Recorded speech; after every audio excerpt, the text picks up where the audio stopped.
Hey everyone, welcome back. Hope you're having a fantastic day so far. So, a long awaited bill that would increase Social Security payments for millions of beneficiaries by hundreds of dollars per month finally has passed. We're going to be covering what the next steps are for this bill to finally be signed into law by Joe Biden to increase payments by hundreds of dollars per month for millions of Social Security beneficiaries. But before we go ahead and dive into the video for today, if you would like to receive up to $9,000 in free stock or $9,000 in free cash, in a pinned comment below, I will be leaving a link to Webull.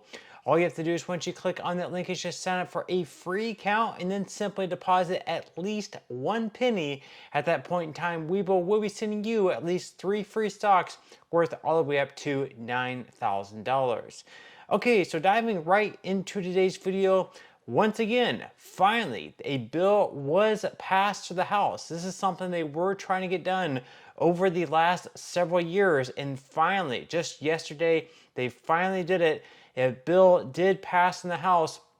At this point, it is now moving into the Senate, and in the Senate, it also has a very strong chance of passing. The reason why is because this bill, unlike many other bills out there, happens to be bipartisan, which means that both Republicans are voting in favor of it, as well as Democrats are voting in favor of it, and it passed the House in such a wide margin with both Republican as well as Democrat support. So basically what this bill will do, if you worked a public job where you're receiving a pension, but then you also worked a private job where you're not receiving a pension, but instead you had to pay Social Security taxes and pay money into the Social Security Trust Fund. Unfortunately, for those people like teachers, like police officers, like firefighters, or any other public servants, just because you're also receiving a pension, your Social Security benefit once you retire is actually reduced just because you're receiving a pension. So basically what this bill would do is it would eliminate the windfall elimination provision and would also eliminate the government pension offset. And once again, it finally passed in the House yesterday. It now just has a couple more hurdles. Actually, one more hurdle to get over before this bill is passed and increases benefits across the board for millions of Social Security beneficiaries by hundreds of dollars every single month. So we're going to be covering this article here by Think Advisor. They say the full House passed by a 327 to 75 vote late Tuesday, H.R. 82, the Social Security Fairness Act of 2023, which would repeal the windfall elimination provision and government pension offset. Now, the reason they say the Social Security Fairness Act of 2023 is Congress, they have 2 years each time in the House. Whenever you're elected in the House, you are elected for 2 years, and then you can run for re-election, and there are no term limits. So they came in 2023. They're 2 years in at the end of this year in 2024, and then we have new representatives come in, or if they won their re-election, they would just come right back in again. So if this bill did not pass by year's end, they would have to create another bill, and it would be like the Social Security Fairness Act of 2025, and then they would have until the end of 2026 to pass this bill. So basically they have until the end of this year to pass this bill. Right now we're in November, and now that it's passed in the House, they're going to have around 1.5 months to pass it through the Senate as well to get it to Joe Biden's desk to be signed into law. Now, the article goes on to say that individuals who receive a pension based on work for federal, state, or local government where Social Security taxes were not withheld may find their Social Security benefits reduced through these provisions. In 1977 and 1983, Congress enacted legislation reducing Social Security benefits to such individuals through GPO and WEP. The GPO applies to those eligible for Social Security spouses or widows or widowers benefits.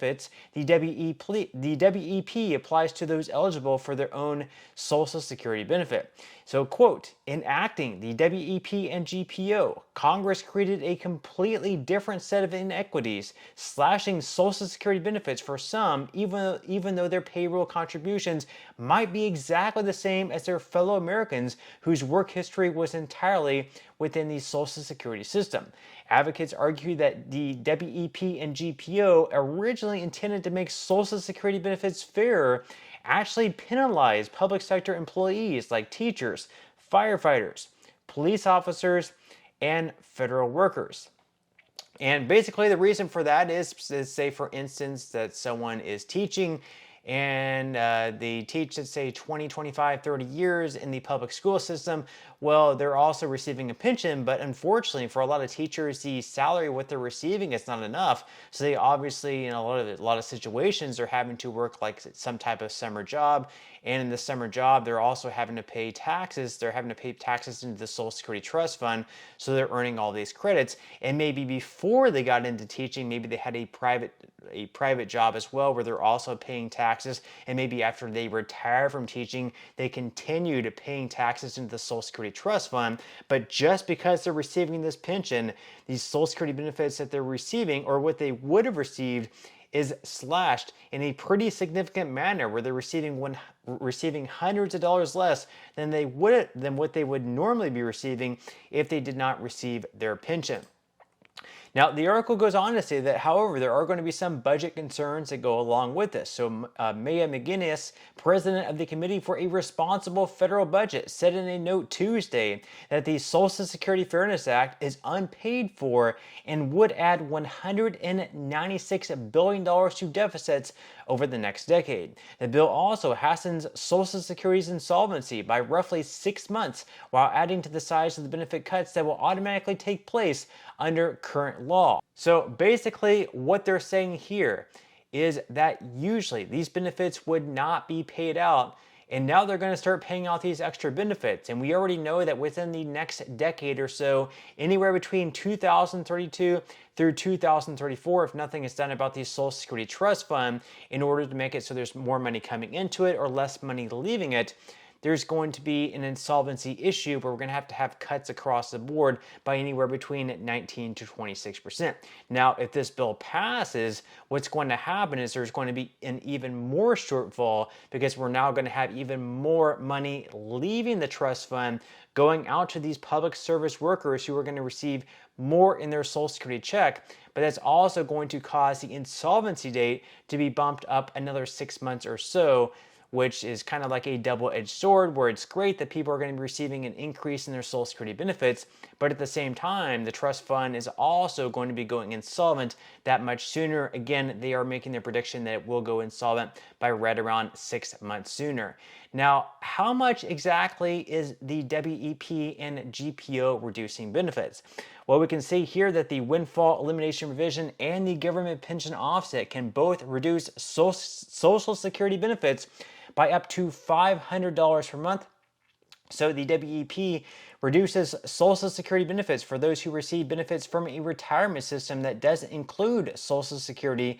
The reduction is based on the worker's average indexed monthly earnings. So, for example, if an employee's AIME is $1,000, the standard Social Security calculation would replace 90% of that amount, providing a benefit of $900. With WEP, only 40% of the amount is replaced, reducing the benefit all the way down to $400.